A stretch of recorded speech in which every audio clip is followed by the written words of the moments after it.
After the end of World War II, the world was split into two, East and West. This marked the beginning of the era called the Cold War.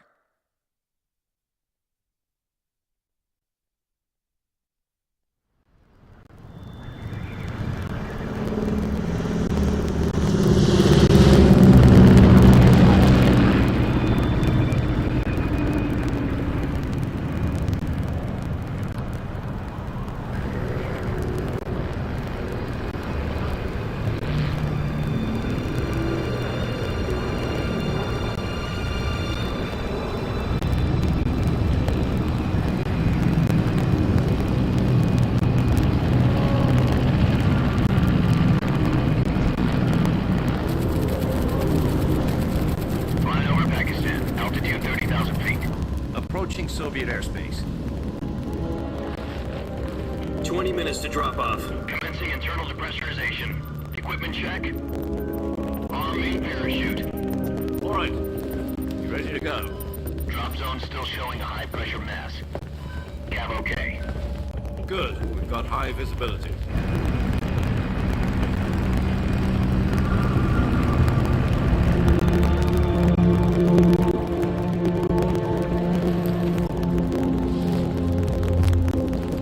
Put out that cigar.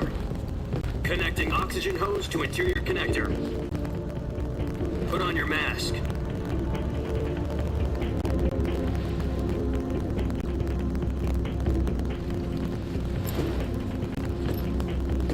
Does this panty waste know what he's doing? Approaching release point. 10 minutes to drop off. Hey, are you deaf? He said put out the cigar and put on your mask.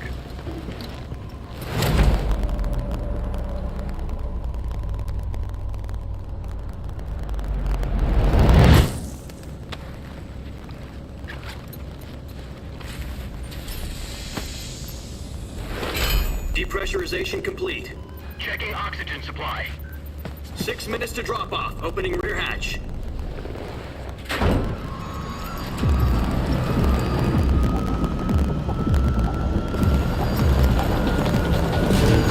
Sunrise.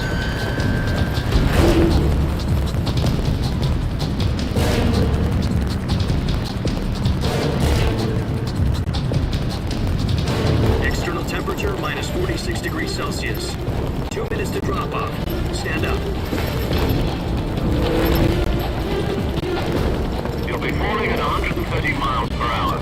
Try not to get frostbite from the wind chill. 1 minute to drop off. Move to the rear. Activate bailout bottle. This is one for the history books. The world's first Halo jump. 10 seconds to drop off. Stand by. Status okay. All green. Prepare for drop off. Countdown.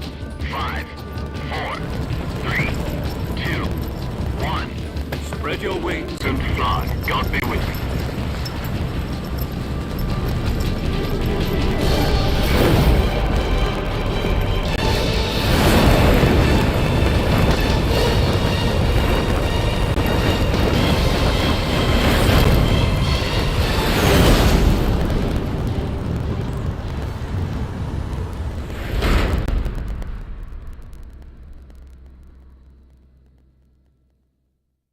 Jack, I've got some important news. The head of the CIA has finally given us the green light for the Virtuous mission. Virtual mission? No, the Virtuous mission.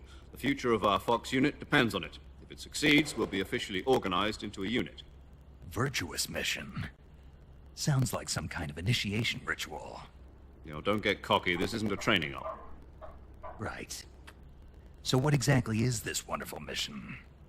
Well, about 2 years ago, a certain Soviet scientist requested asylum in the West through one of our moles.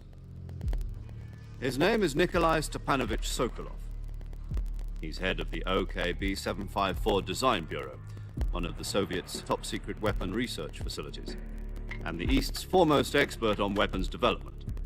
Sokolov? Isn't he that famous rocket scientist? The very same. On April the 12th, 1961, the Soviets achieved the first manned spaceflight in history. The Earth was blue, but there was no God. Well spoken. The rocket that carried Yuri Gagarin to orbit was the A-1, known as the Vostok rocket. Sokolov is said to be the man most responsible for the multi-engine cluster used in that rocket. After Gagarin's flight, Sokolov left rocket development to become the head of the newly established Design Bureau. From a lowly technician to head of a design bureau, that's quite a success story, so why do you want to defect? It seems he'd become afraid of his own creations. Afraid? Call it a crisis of conscience. And for that, he left his country and his family behind and went over the fence? Not exactly.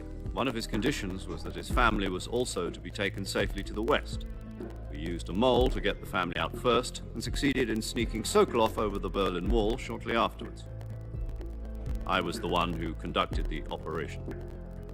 The security on the eastern side was still full of holes back then. Then what?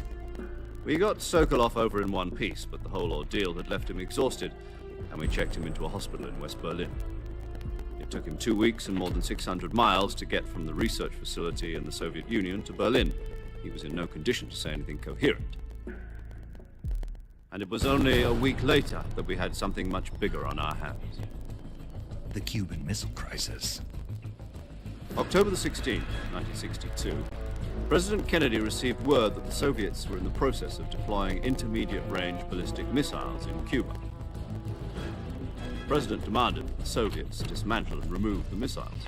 At the same time, he announced a naval blockade to prevent further missile shipments from reaching Cuba. But the Soviets didn't back down, instead placing their armed forces on secondary alert. Soviet transport ships carrying missiles continued on course towards Cuba. US and Soviet forces went on alert for an all-out nuclear war. Frantic negotiations were conducted through the UN's Emergency Security Council and unofficial channels to end the hair-trigger standoff. Finally, on October the 28th, the Soviet Union agreed to remove its missiles from Cuba, and so the world avoided a nuclear holocaust. But in order to get the Soviets to pull their missiles out, we had to make a deal. You mean the one where the US agreed to remove its IRBMs from Turkey? No. The Jupiter IRBMs deployed in Turkey were obsolete, and we were going to get rid of them anyway. They had no strategic value whatsoever to either the US or the Russians. The Turkey deal was a ruse, a cover story that was fed to the other intelligence agencies around the world. So what did the Russians really want? Sokolov. They wanted us to return Sokolov. You mean the Soviets pulled out of Cuba just to get their hands on Sokolov? That's right. What the hell was he working on? At the time, we had no idea. We were running out of time. It was either give up Sokolov or risk full-scale nuclear war. In the end, we had no choice. President Kennedy gave in to Khrushchev's demand. The next day, I got Sokolov out of the hospital, handed him over to agents on the eastern side. Sokolov kept on screaming, "Save me," until he disappeared from my sight. Then, a month ago, we received some new information from one of our moles. About Sokolov? Yes. He was taken back to the research facility and forced to continue working on the weapon in question under KGB supervision. What's more, it's on the verge of completion. So what kind of weapon is it? Something to do with space rockets? No, missiles. Same technology. I guess you're right. We don't know the details, but it appears to be a new kind of nuclear device. For half a year now, the Soviets have been conducting frequent nuclear tests at Semipalatinsk. Something to do with the weapon, I assume. We're talking about a secret weapon so big that Khrushchev was ready to pull out of Cuba to get it back. Is Sokolov still in the facility? No. According to our intelligence, he's in Selinoyarsk, a place in the mountains about 3 miles to the west that's known as the Virgin Cliffs. The Virgin Cliffs. Nice name for a virtuous mission. They moved him there just recently. Why? Apparently, they're conducting a field test of the weapon, but it's our best chance to get him back. This mission would never have been possible if he was still in the research facility. This is our last chance. Sokolov must have known that too when he contacted us.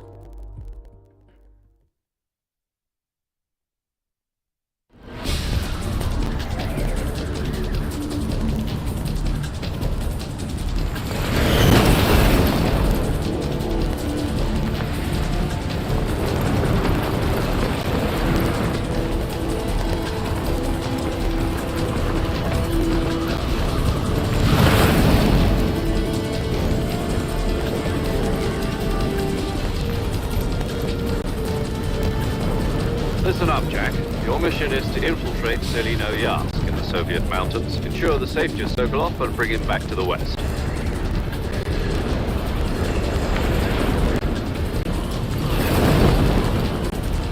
If we don't get Sokolov back before that weapon is complete, we'll be facing a major crisis. The clock is ticking.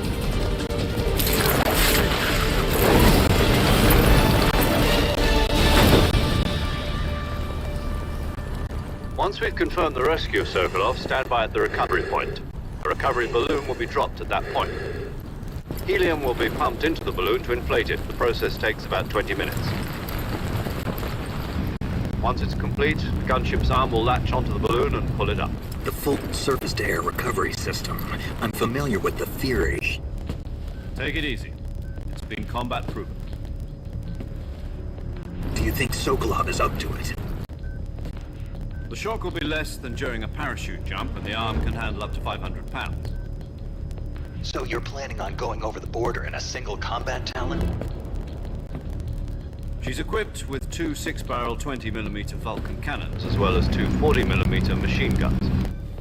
Sounds like she could hold her own against a battalion of tanks. Even with the fuel in the reserve tank, we're facing a 4-hour time limit. If all goes well, it shouldn't take more than a few hours. Home in time for dinner. But if anything goes wrong, you'll be eating dinner, breakfast, and all the rest of your meals in the jungle.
Do you copy? You're already in enemy territory, and somebody might be listening in. From here on out, we'll be using code names to refer to each other. Your code name for this mission will be Naked Snake. I'll be referring to you as Snake from now on. You're not to mention your real name. Snake? What, you don't like snakes? What do you mean? You've eaten one before, haven't you? In survival training. I'm glad to hear that. I don't know if I'd ever order one in a restaurant, but... Be careful, you might not have a choice. What about you, Major? What should I call you? Let's see. I'll be Tom. Call me Major Tom. This will be a sneaking mission. You must not be seen by the enemy. You must leave no trace of your presence. Is that clear? This kind of infiltration is the Fox unit's speciality. In other words, weapons and equipment are procured on site. That goes for food as well. You're completely naked, just as your name implies. Great. Now I see why you asked me if I liked snakes. I suppose calling me Snake was your idea of a joke, too. No. There's a good reason for that. I'll tell you later when the time is right. Gotcha. Getting back to the subject, how exactly am I supposed to feed myself? You've been issued a knife and a tranquilizer gun. Use them to hunt for food. You'll also find some medical supplies in your backpack. Yeah, about the backpack. I lost it in a tree on the way down. I see. Well, you'd better go back and get it then. You know where it is? No problem. I can see it from here. It's stuck on a branch. To climb a tree, stand in front of a tree that's covered in ivy and press the action button. I'll be monitoring your progress over the radio. We can't risk violating Soviet airspace, but I'll be in the gunship. My frequency is 140.85. I'll give you a call if I need to talk to you. If you need to talk to me, use the send function. Okay, Snake, go get your backpack.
I see you've retrieved your backpack, Snake.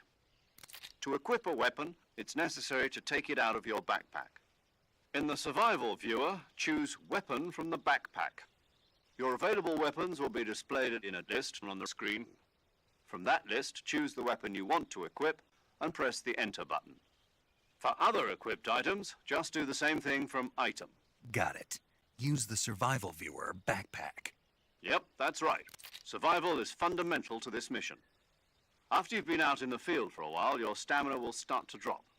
If your stamina gets too low, it'll affect your performance. You won't be able to shoot accurately, for example, and your wounds won't heal as smoothly. Keep an eye on your stamina so you don't run out. To recover lost stamina, you can hunt for local flora and fauna. You can use either your tranquilizer gun or your knife to hunt. My only weapon is a Mark 22 Hush Puppy tranquilizer gun? That's right. It's been fitted with its own suppressor. However, the suppressor will deteriorate every time you fire. Once its durability reaches 0, the noise suppression effect will be gone. So don't get too trigger-happy with it. The suppressor's durability is shown in the icon. Any weapons and equipment beyond what you're carrying now, you'll have to find as you go. I have to find my own weapons and equipment? Whose crazy idea was this anyway? Solo covert actions are standard Fox operating procedure. You can't leave any traces of your presence. No weapons, equipment, footprints, sweat, or bodily wastes. The same goes for bullets and cartridges, too. Your presence in enemy territory is already a violation of international conventions of warfare. There aren't supposed to be any American soldiers in Russia. It could spark an international incident. You can't let anyone see you. You can't let the enemy know you're there. This is a stealth mission. You're a ghost, Snake, in every sense of the word. And there'll be no rescue if you're captured. The military and US government will deny any involvement in the affair. Then I'll just have to take care of myself, huh? I'm afraid so. You've been given a fake death pill for that purpose. SIS guidelines stipulate that soldiers on covert ops like this one be issued a potassium cyanide capsule. Tape it to your body so you can take it when you need to. How generous of you. Use it if you're taken prisoner by the enemy. It'll send you into a state of false death for a short time. Fooling them into thinking that I'm really dead. So, how do I come back to life? Just take the revival pill. You mean that thing they put in my tooth before the mission? That's the one. But be careful. If you remain in a state of false death for too long, nothing will be able to bring you back. Remember that. I'll keep it in mind. You said this was a solo mission, right? Right. I guess that means I can't count on any reinforcements. Correct. The mission rests entirely in your hands. A real one-man army. Relax. There's a support team ready to back you up over the radio. Who? I'll introduce them to you. This time, survival is of utmost importance. The first member of the support team will be in charge of monitoring your physical condition, acting as a medic, so to speak, as well as recording your mission data. She's a member of Fox as well, and she's here on the gunship with me. She. Hello, Snake. I'm paramedic. Nice to meet you. Paramedic. As in a medic who comes in by parachute. Aren't you going to tell me your real name? Are you going to tell me yours, Mr. Snake? My name, huh? It's John Doe. And they call you Jack for short. You're a regular Captain Nemo. A name means nothing on the battlefield. After a week, no one has a name. What's your name? Jane Doe. Very funny. I wasn't joking, but I'll tell you my name only if you manage to make it back alive. My frequency is 145.73. She's also in charge of recording your mission data. Whenever you want to save, send a message over the reserved save frequency, 140.96. So saving lets me record my mission data. That's right. It also records the state of your health. Good to know. There's one more person I want to introduce you to, Snake. Huh? Speaking of snakes, you remember the boss, don't you? A legendary soldier and your mentor. Actually, it was the boss that got the DCI's authorization in the first place. She's going to be serving as Fox's mission advisor. The boss is? She also helped me plan this mission. She and I were at SAS together. Jack, is that you? How many years has it been? Boss? That's right. It's me. Talk to me. Let me hear your voice. It's been 5 years, 72 days, and 18 hours. You've lost weight. You can tell just by the sound of my voice. Of course I can. I know all about you. Really? Well, I don't know anything about you. What's that supposed to mean? Why'd you disappear on me all of a sudden? I was on a top-secret mission. You didn't need me anymore. But there were still so many things I wanted you to teach me. No. I taught you everything you needed to know about fighting techniques. I taught you all I could. The rest you needed to learn on your own. Techniques, sure. But what about how to think like a soldier? How to think like a soldier? I can't teach you that.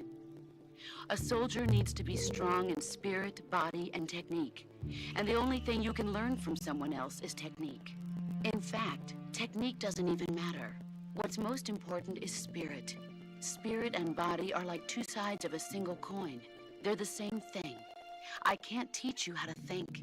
You'll just have to figure it out for yourself. Listen to me, Jack. Just because soldiers are on the same side right now doesn't mean they always will be. Having personal feelings about your comrades is one of the worst sins you can commit. Politics determine who you face on the battlefield. And politics are a living thing. They change along with the times. Yesterday's good might be tomorrow's evil. Is that why you abandoned me? No, it had nothing to do with you. I already told you, Jack. I was on a top-secret mission. A soldier has to follow whatever orders he's given. It's not his place to question why. But you're looking for a reason to fight. You're a natural-born fighter, but you're not quite a soldier. A soldier is a political tool, nothing more. That's doubly true if he's a career soldier. Right and wrong have no place in his mission. He has no enemies and no friends. Only the mission. You follow the orders you're given. That's what being a soldier is. I do whatever I have to get the job done. I don't think about politics. That's not the same thing. Sooner or later, your conscience is going to bother you. In the end, you have to choose whether you're going to live as a soldier or just another man with a gun. There's a saying in the Orient, loyalty to the end. Do you know what it means? Being patriotic. It means devoting yourself to your country. I follow the president and the top brass. I'm ready to die for them if necessary. The president and the top brass won't be there forever. Once their terms are up, others will take their place. I follow the will of the leader, no matter who's in charge. People aren't the ones who dictate the missions. Then who does? The times. People's values change over time, and so do the leaders of a country. So there's no such thing as an enemy in absolute terms. The enemies we fight are only enemies in relative terms, constantly changing with the times. As long as we have loyalty to the end, there's no point in believing in anything, even in those we love. And that's the way a soldier's supposed to think? The only thing we can believe in with absolute certainty is the mission, Jack. All right, but do me a favor. What is it? Call me Snake. Snake. Oh, right. Your codename is Snake. It suits you well. That's right. The legendary unit that the boss put together during World War II was a snake. The Cobra unit, a group of heroes that brought the war to an end and saved the world. As long as you've got a legendary hero backing you up, you'll be fine. Isn't that right, Snake? Yeah, I can't think of anyone else I'd rather have with me. Oh, and one more thing, boss. Yes? It's good to hear your voice again. Same here. After all, who knows if either of us will make it out alive?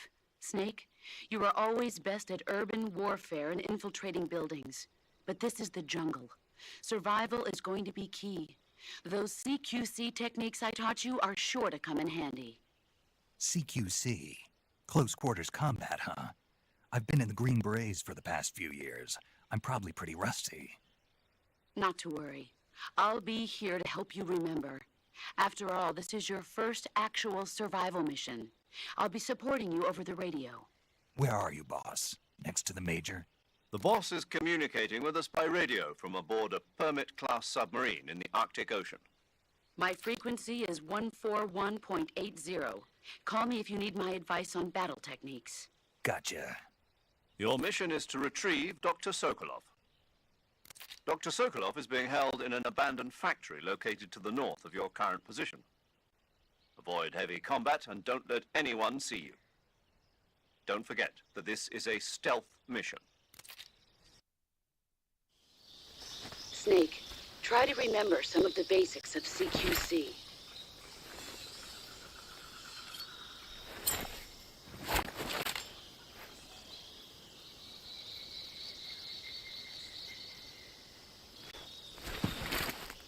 Commencing virtuous mission now.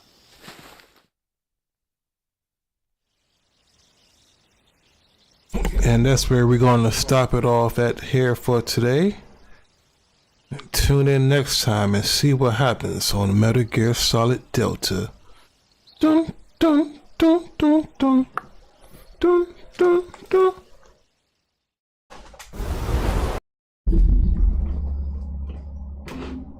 Mission failed. Organize next time.